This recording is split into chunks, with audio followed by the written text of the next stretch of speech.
একটা কথা মনে রাখবেন, আপনাকে কখনোই কেউ খুশি করতে পারবে না।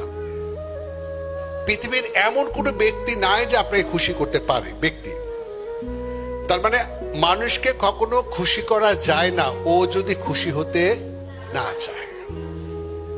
ঠিক তেমনি আপনাকে কখনোই কেউ রাগাতে পারবে না আপনি যদি রাগ করতে না চান। আপনি যদি সকালে বলেন যে আজকে আমাকে কেউ বকুক, অপমান করুক, লাঞ্ছিত করুক, বঞ্চিত করুক, আমি আজকে রাগবো না, দেখি আমাকে কে রাগায়, জীবনও পারবে না। আপনি রাগ করছেন কেন? কারণ আপনি মনে করছেন রাগ করা দরকার আছে, রাগ করার প্রয়োজন আছে। রাগ করা ব্যক্তিত্বের একটা অংশ। রাগ করার মধ্যে কি করবো? রাগ ছাড়া কি মানুষ হয় নাকি? রাগ করবো না তো কি করবো? দেখুন, আমি বলি আচ্ছা পৃথিবীর শ্রেষ্ঠ